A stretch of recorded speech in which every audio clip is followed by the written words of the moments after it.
Lelo Panyasa Voice Box bambo Elbogani Mtimbula Luhanga akufuna kuwauza Malawi kuti Malawi musadabwe mavuto nsetu kumanawa n'chifukwa chokuti utsogoleri wa dziko lino pansi pa Dr. McCarthy Chakwera ndi utsogoleri umene udankana Yesu, utsogoleri umene udathawa Mulungu ndi ukulolera ndithu kuti Malawi adzivutika m'malo mogonja ndi kubwerera kwa Yehova. Tekani modzi pa Panyasa Voice Box kuti n'chifukwa chani bambo Elbogani Mtimbula Luhanga akulankhula choncho ndipo akamaliza mwachizolowezi timati musangochoka mutuze maganizo anu in the comment section below. Pompano Panyasa Voice Box.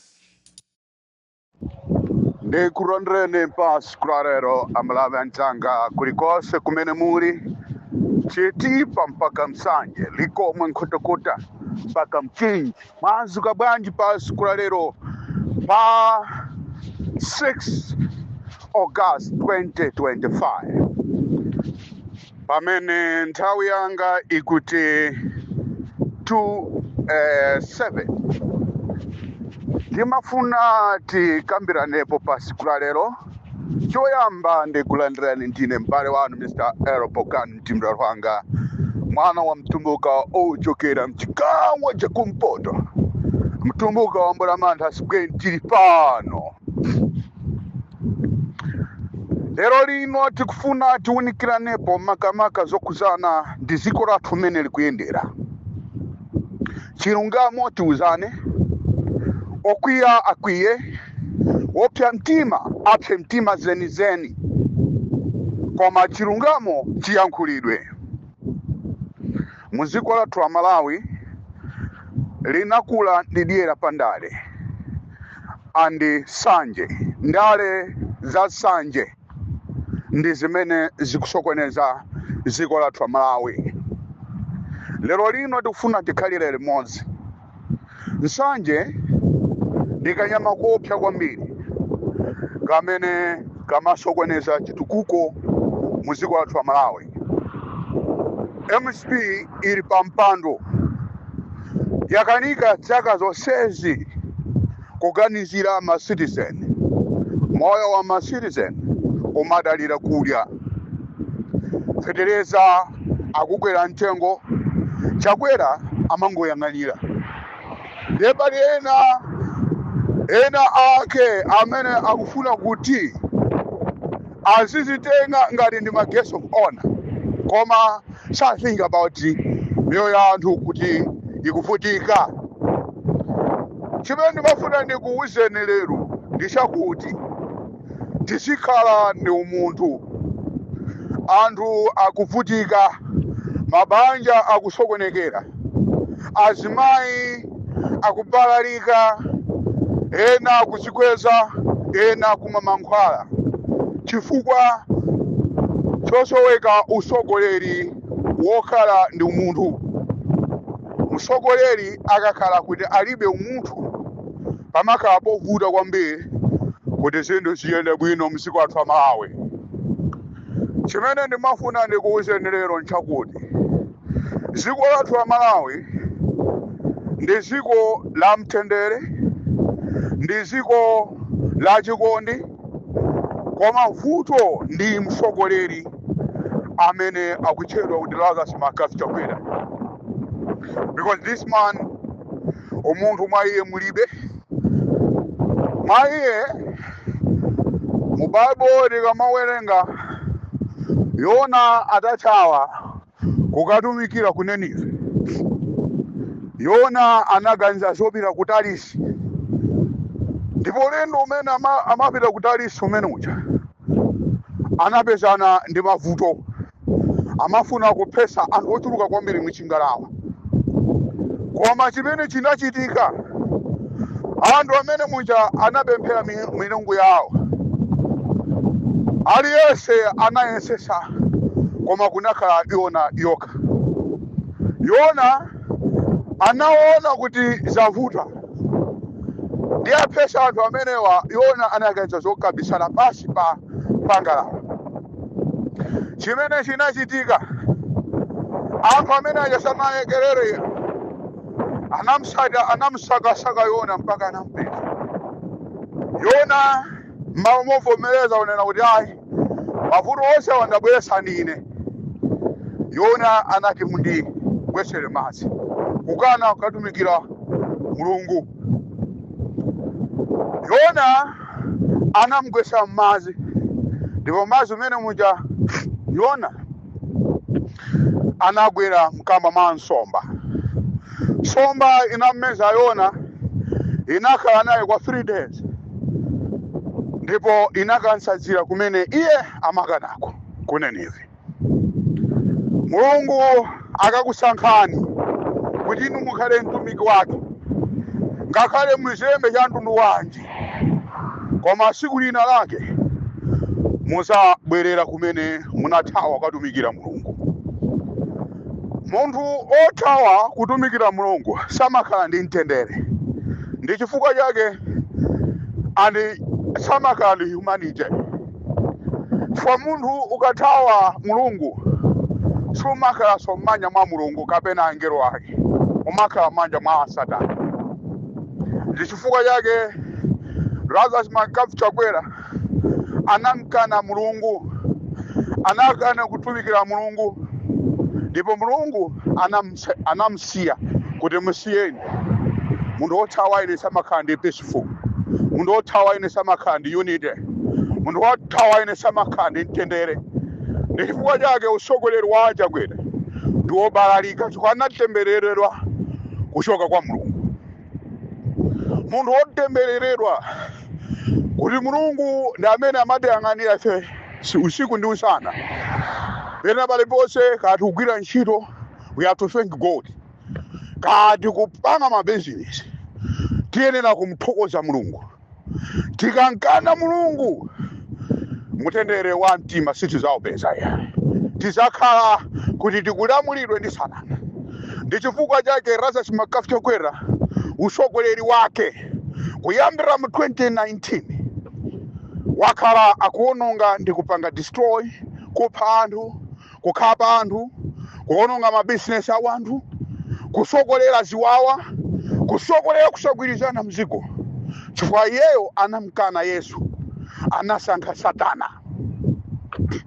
Usogoleri umene tili nawo mzi wathu wa Malawi ndi usogoleri umene ukulamulidwa ndi Satana. So munthu olamulidwa ndi Satana sangayendese bwino dziko lathu la Malawi. We have to think about that. Dziko lathu la Malawi limafuna msogoleri amene ali pa relationship with God. Ngati munthu unamkana Yesu, uziwe kuti iwe mtendere ulibe. So Chakwera anamkana Yesu. Atapa sitingayembekezere kwa China kwa Chakwera. Andi chipani cha Congress Party chimamkana kale Yesu. Kwa ndi chipani chimene chinatembereredwa. Chinatembereredwa ndikubwereza. Chinatembereredwa kale. Kwa mu Bible ngakhale mu malamulo athu akulu a dziko lathu la Malawi, Constitution of Republic, mulibe pamene amapereka mphamvu kunena kuti boma lili ndi mphamvu loyitana azibusa kuti apempherere munthu kuti aphedwe amulapise machimo ake. Kwa moyo umene tili nawo aliyense azamwalira, palibe amene amabwera ndi judgment pa dziko lapano pasi. We choose some fifth judges, corrupt judges. We chose because we have corrupt. We are corrupt. Timanena kuti ife timafuna kuti tizilinamiza dziko poti anthu atipasa maudindo. Timapanga acting ngati kuti mwina mwake ndife eni ake amene tinalenga anthu. Izizi ndi zimene zimafuta kwambiri ku chipani cha Malawi Congress Party. Ndikufuna ndikuwunikireni lero, munthu omkana Yesu samakhala ndi mtendere wa mtima. Whether you like, whether you don't like, I don't care.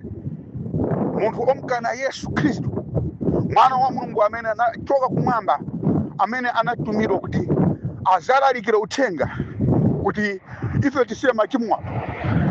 Ngati inuyo mwamkana Yesu, inonso muzakhala ndi mtendere wa mtima. Chifukwa kwanu amene azakusogolereni ndi Satana mdierekezi. So Chakwera anamkana Yesu. Chakwera anamkana Yesu. Chakwera anamkana Mulungu wathu wakumwamba na malenga. Anamkana. mutendere sitingawapeze muziko wathu Malawi.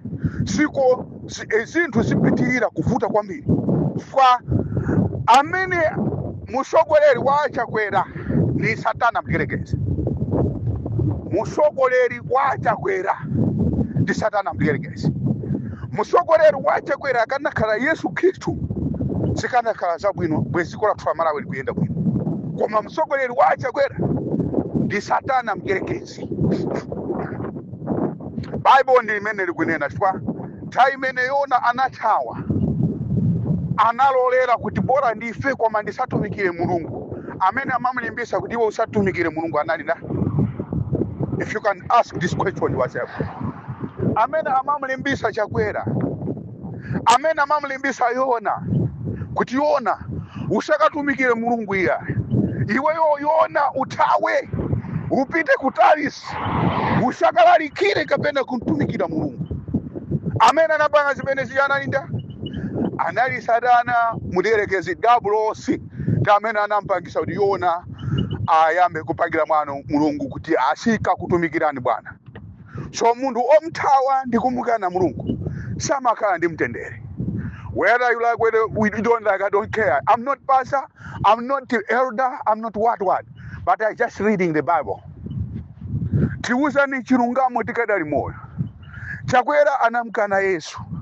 Mmene anamkanira Yesu Chakwera, palibe kuti Chakwera angatumikire Amalawi kuti atumikire mwamtendere. Chipani chotembereredwa chimene chinatiphera makolo ochuluka kwambiri chifukwa sichimakhala ndi umulungu, sichimakhala ndi umunthu. Ndi chipani chimene chinatembereredwa kale. Chipani chimene chinatembereredwa, chipani chotembereredwa sikuti chizasinthapo. Kale lija timanena kuti pamene panamera mtengo wa minga, mukatulapo mtengo wa minga uwo sikuti pasaphuka mtengo wa mango yayi, sizatheka. Kapena pamene munaza panali mtengo wa minga pasaphuka mtengo wa papaya, sizatheka zimenezo. Chifukwa pamene paja panali mtengo wa minga usaphukaso ndi mtengo wa minga. Fisi ndi fisi, ngakhale mumuchose kulilongwe kuphiriza kulilongwe mupite nayo kumpoto kumizimba Hora, kuhora mountain, sikuti azasinthapo kuti akakhale Hora mountain iya, akakhala fisi basi. Fisi ndi chani? Ndi fisi. Olo galu ndi galu. Ngakhale mumuchose ku Malawi apite ku Zimbabwe sakasanduka ko munthu, akasanduka galu basi. Nkango ndi nkango. Ngakhale muupitise ku Britain sikuti kumene kuja ukasintha suzina kukakhaso munthu ayi. So chipani cha Malawi kunge chipade chipani chimene nthawi zambiri chilibe umunthu, chilibe sogolo la Malawi. Tiyeni tiliuze ziko chilungamo tikadali moyo. Ndimafuna ndikutengereni ku chishango chimene tili nacho. Kasankheni msogoleri amene ali ndi nzeru. Apapa palibe zokazungulirana kuseri kumanena kuti iyayi inu ti nene mwakuti chani ayi. Anyamata amene tili nawo wataona kale. Munthu amene sanamalize kugwira ntchito mumpase udindo waukulu sangatumikire bwino dziko lathu Malawi. Apopo tiziuzana chilungamo. Munthu amene sanapange ritaya pa ntchito, munthu amene uja mumpase udindo sangatumikire bwino dziko lathu Malawi. Munthu amene sanapange ritaya mu dziko lathu Malawi sangatumikire bwino dziko lathu. Chifukwa munthu amene uja amakhala kuti alibe bwino. So azayambire kusova mavuto ake pa mpando wa upresident. Pamene mpando wa upresident umafunika munthu amene anapanga ritaya, munthu amene alikali ndi ndalama zake. Chifukwa mpando wa upresident ndi mpando waukulu kwambiri umene umafunika kuti ulingalire za anthu akumpoto, anthu apakati, anthu akumwera, anthu aku Eastern Region. Mpando wa upresident sumafunika kuti president akhale wadira kapena ndalama zambiri azizika ku account kwake. Mpando wa president umafunika munthu wa economy amene aziziwa kunena kuti how to promote our country. and how to run the country, how to solve the problem. Kwa muli mavuto ambiri kwa basi. One, muzipatala zochuluka kwambiri. Zipatala zimene zija mukufunika mankhwala. Mukufunika antchito amene akugwira kumene kuja amene amachedwa madokota ndi manesi akufunika ndalama, masalaries yawo. Makilinas akufunika masalaries yawo.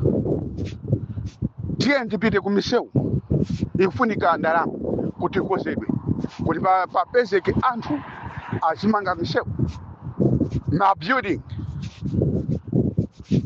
ndi zinthu zambiri, ku polisi, kwa asilikali, aziphunzitsi, masukulu mukufunika zinthu zambiri. So mumafunika the president azikhala interested to run the country without favor, without corruption. Koma tikakhala ndi mtsogoleri ngati Chakwera sangalikwanise kulamulira dziko lathu la Malawi, because this is a small boy to run the country. This is small boy and poor man amene analibe china chilichonse. So kutenga mtsogoleri amene alibe kena kalikonse kungofera kuti awawa ati ndi wachinyamata, ine ndikuona kuti zimene sizingathandize kupanga promote our country. We will still talking, we will still crying because of young people. Tiyeni tilingalire mozama kwambiri. Munthu amene angatumikire dziko ndi munthu amene ali mutu wake ndokhwima nzeru. Kwa yenawa amangokuwa kwa kuona kuti ndalama kuli ndalama kwambiri. Maona anzathu mena kubera nafeso tizikaba amene tingabera. Mapeto ake dziko lathu la Malawi muzayi ukaziwawa chifukwa cha anyamata amene tikunena kuti achinyamata. Chifukwa anyamatawa amakhala kuti alibe nzeru. Poyankhula pakali pano amapanga akitinga kuti ndi anzeru. Koma mukati mwapase mpando mene anampasira mpando Chakwera akupanga cha palibe, doing nothing. Federeza amene amanena kuti lero tizikagula pa 4,000 kati pamwamba, lero ino ali pa 150,000. Ku Mzuzu University ananamiza kuti akamangira campus. Ku Chansa College ananamiza kuti akamangira campus ya 10 store. Ananama kuti azamanga akubwesa kampani yopanga fedeza mdziko la Malawi. Analinamiza zinthu zambiri Chakwera. Andipona Chakwera chamakhalazo ndi manyazi kunena kuti chimene ndikunena apa ichi ndipoze komanso anali mbuzi. So izizi kuti wonesera poyera kunena kuti we have to think potera achinyamatawa sibwino kwa achinyamatawa atikakale pamavuto. Komanso mafunika munthu wankulu amakhala ndi economy, wankulu amakhala ndi nzeru, amakhala okhwima munthu. Koma wachinyamata munthu wake sumakhala okhwima, akaona chinthu amafuna kuti ade chimene chija chitheretu, pamene wankulu amazikonena kuti mawa tizachifunaso ichi tidye mwa economy. So kusanga munthu okhwima nzeru pampando wa president pamafunika munthu okhwima nzeru osati achinyamata amene mukuwakakamira. Achinyamata amene mukuwakakamira aseme ngadalaga zimakapita Chakwera sanamalize kugwira ntchito awo. Azafuna kuti asovere mavuto pa misonkho imene ithandizire kuchipatala, ithandizire kukoza dziko. Ndalama zambiri azalimbana nazo kuti azibe achikapagira kunja instead to make development to our country. So we have to think about that. Ndikusireni pamene pandine mbale wa Mr. Eropokan Mtimbulandu Hanga ndikuti kalani makora varara varucha varuhanga mutu umene timachita nawo lero ndi mutu okuzana ndikuti munthu omkana Yesu samakhala ndi mtendere wa mtima. Komanso munthu amene anamkana Yesu samatumikira Mulungu, amatumikira Satana. Ndengati usogoleri wanu ndotumikira Satana palibe chimene mungalichitire dziko. For one, inu usogoleri wanu ndotumikira Satana. So munthu omkana Yesu sangalamulire dziko kuti dziko liyende bwino. Kwa iyeyo anamkana kale Yesu, anamkana kale Mulungu. Khani iyi kuchokera ku khani ya Yona adathawa Mulungu kuti akatumikire ku Ninive, amathawira ku Tarisi. Ku Tarisi kuja amafuna kupesana. The same like Lazarus Chakwera. Lazarus Chakwera sanga kodza dziko.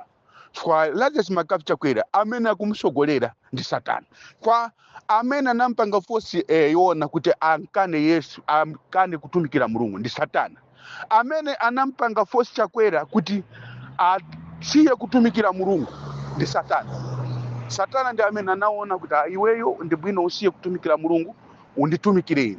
Chifukwa chake ni Chakwera anasiya kutumikira Mulungu, anayamba anakajoina kundale. So munthu womkana Yesu samakhala ndi mtendere wa mtima.